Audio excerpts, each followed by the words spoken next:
नमस्कार विद्यार्थी मित्रांनो, आज आपण टी उद्याच्या पेपरसाठी लास्ट इयरचा पेपर 2024चा सायन्स पेपर 2 मध्ये आलेले क्वेश्चन बघणार आहोत मित्रांनो. त्याआधी जर तुम्हाला माझे व्हिडिओ आवडत असेल तर नक्की लाईक करा, शेअर करा, सबस्क्राईब करा मित्रांनो. टीईटीच्या किंवा सीटीईटीच्या किंवा शिक्षक भरतीच्या कोणत्याही नवीन अपडेट्ससाठी तुम्ही माझे चॅनल सबस्क्राईब करू शकता किंवा टेलिग्राम चॅनल जॉईन करू शकता मित्रांनो. चला तर मग बघू 2024मध्ये सायन्स पेपरसाठी कोणकोणते क्वेश्चन आले होते मित्रांनो. मोस्ट ऑफ द 50% हा पेपर सेमच असतो मित्रांनो आणि क्वेश्चन रिपीट होत राहते. त्यामुळे हे जे लास्ट इयरचे क्वेश्चन जर आपण रेफर केले तर आपल्याला त्याचा नक्कीच फायदा होतो. चला तर पहिला क्वेश्चन बघू आपण. पहिला क्वेश्चन आहे मित्रांनो की ॲल्युमिनियम कार्बोनेटचे अचूक रेणूसूत्र कोणते आहे मित्रांनो. जर ॲल्युमिनियम कार्बोनेटचे आपण फॉर्म्युला इथं आपल्याला विचारत आहे तर ॲल्युमिनियम कार्बोनेटचे रेणूसूत्र आहे मित्रांनो Al2CO3/3 असा हा फॉर्म्युला असतो ॲल्युमिनियम कार्बोनेटचे मित्रांनो. तर आपला आन्सर असणार Al2CO3/3 हा आन्सर असणार मित्रांनो. त्यानंतर क्वेश्चन नंबर 2 आहे मित्रांनो. खालीलपैकी कोणत्या समावित लक्षण असून अनुवांशिक लक्षण नाही? कोणते अनुवांशिक लक्षण नाही आहे? केसाचे स्वरूप अनुवांशिक आहे मित्रांनो. डोक्याचा रंग हा पण अनुवांशिक आहे मित्रांनो. शरीराचा आकार नाही. शरीराचा आकार हा अनुवांशिक नाही. शरीराचा आकार आपण चेंज करू शकतो मित्रांनो. त्वचेचा रंग पण अनुवांशिक असतो मित्रांनो. तर इथे आहे आपलं उत्तर येईल तिसरा, शरीराचा आकार हा याचं उत्तर असेल मित्रांनो. त्यानंतर क्वेश्चन नंबर 3 आहे. जर 4 वॅटचा बल्ब हा 25 तास जर आपण वापरला तर वापरलेली विद्युत ऊर्जा किती वॅट असेल मित्रांनो. तर इथे आपल्याला एनर्जी विचारलेली आहे. म्हणजे आपण एनर्जीचा फॉर्म्युला आहे पॉवर इंटू टाईम मित्रांनो.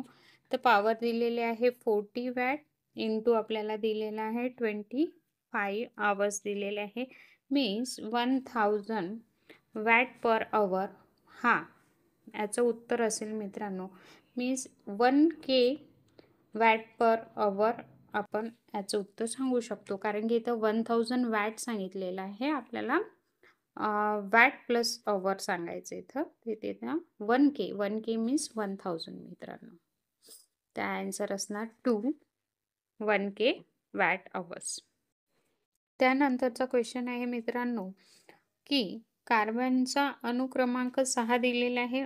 वस्तुमानांक हा 12 दिलेला आहे आणि त्याचं वजन दिलेलं आहे आपल्याला 2.4 ग्राम. कार्बनमध्ये कार्बनचे किती अणू असतील असं विचारलेलं आहे मित्रांनो. तर बघा मोल्सचा आपण जर फॉर्म्युला घेतला तर त्याचा जे दिलेलं आहे ते आणि मोलार किती आहे म्हणजे given mass and molar mass. बरोबर आहे. Given mass and molar mass आपल्याला इथे घ्यायचं आहे मित्रांनो. तर आपण मोलार मास आणि गिवन मास जर घेतलं आन्सर येणार मित्रांनो 0.2 मोल एवढं येणार मित्रांनो. आणि जर नंबर ऑफ ॲटम किती म्हटलेले आहे मित्रांनो 6. बरोबर आहे. तर आपल्याला ॲव्होगॅड्रो नंबरमध्ये याचं कन्वर्ट करावं लागेल आणि 0.2 इंटू 6.022 इंटू 10⁻23 ॲटम घ्यावं लागेल. कारण की हे ॲव्होगॅड्रो नंबर आहे मित्रांनो.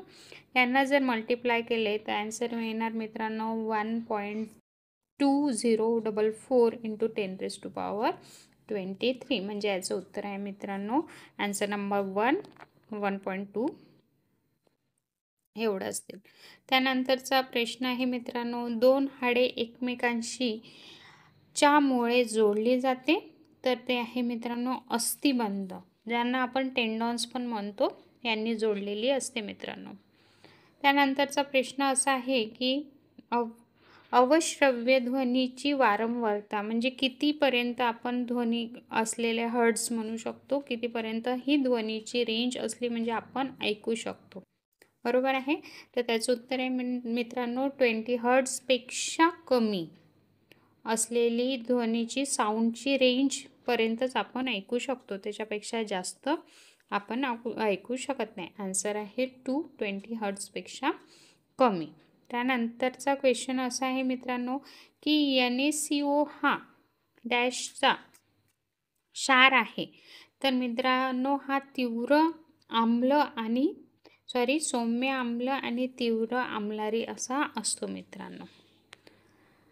त्यानंतरचा क्वेश्चन असा आहे सजीवांच्या प्रजातींच्या किंवा जातींच्या नावामध्ये साधारणपणे डॅशपेक्षा कमी मुळाक्षरे नसावी. तर सजीवांच्या प्रजातीमध्ये किंवा त्यांच्या नावामध्ये साधारणपणे 3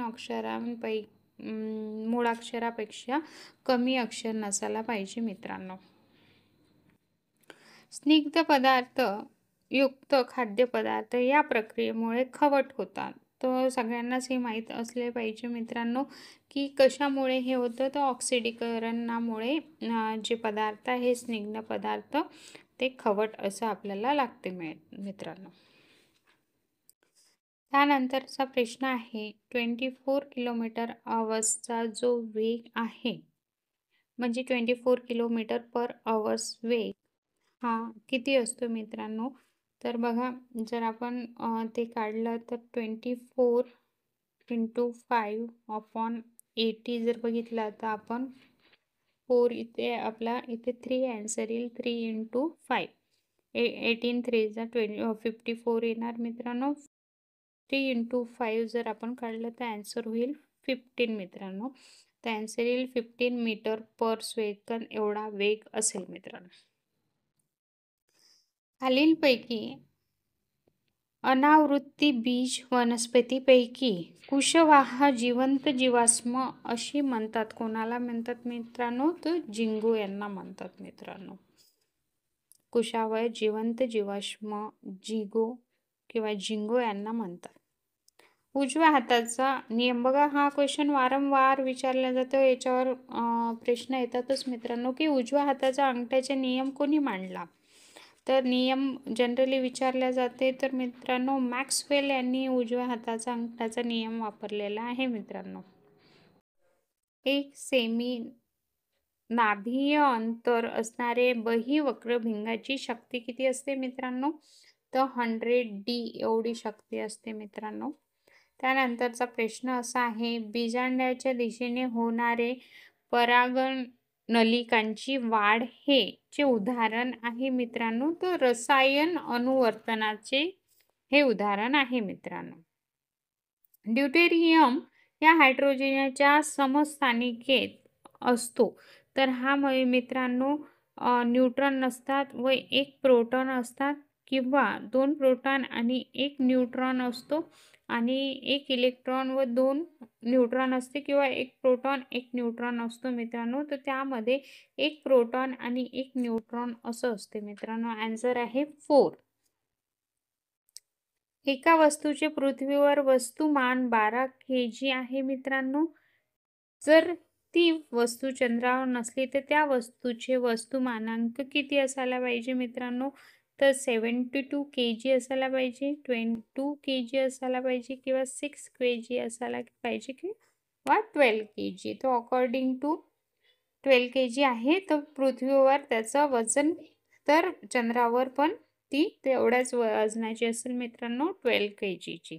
नंतरचा प्रश्न असा आहे मित्रांनो की दृष्टिकेंद्री पेशींमध्ये ग्लुकोजचे विघटन कशामध्ये घडून येते. पेशी द्रव्यामध्ये घडून येते ज्याला आपण सायटोप्लाझ्मा म्हणतो मित्रांनो.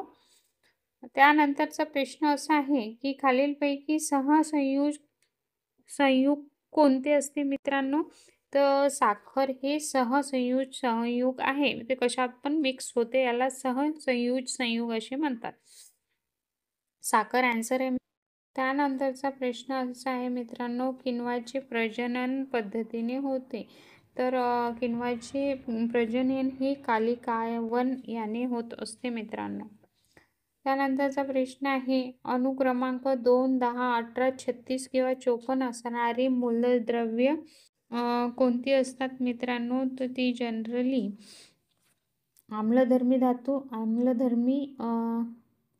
धर्मी धातू हॅलोजन्स आणि निष्क्रिय वायू हे असते मित्रांनो. तर निष्क्रिय वायू मूलद्रव्ये हे याचं उत्तर आहे मित्रांनो. त्यानंतर जर पृथ्वीवर वारंवारता नसेल तर दिवसाला प्रकाशाचा कालावधी कमी असेल की वाढेल मित्रांनो? तर कमी झाला असेल, हा त्याचं उत्तर आहे मित्रांनो. समधर्मी अवयव, नेक्स्ट क्वेश्चन असा आहे की समधर्मी अवयवामध्ये डॅश असते, रचनासारखी व कार्य. समधर्मी म्हणजे एकच जातीचे असं म्हणू आपण, पण हे रचना त्यांची स्ट्रक्चर सारखं असेल पण फंक्शन वेगळं असेल, कार्य हे वेगळं असेल मित्रांनो. तर रचना सारखी आणि कार्य वेगळा, हा ऑप्शन नंबर 3 याचा आन्सर असेल मित्रांनो. त्यानंतर Mg2+ मध्ये किती इलेक्ट्रॉन असतात मित्रांनो? तर यामध्ये 10 इलेक्ट्रॉन असतात मित्रांनो. विद्युत प्रवाह प्रति एक वेळ म्हणजे काय आहे? त्याला विद्युतधारा असे म्हणतात मित्रांनो. याचा आन्सर असेल 1 विद्युतधारा. तर मित्रांनो, जर तुम्हाला व्हिडिओ आवडला असेल तर नक्कीच लाईक करा, शेअर करा आणि सबस्क्राईब करा. धन्यवाद.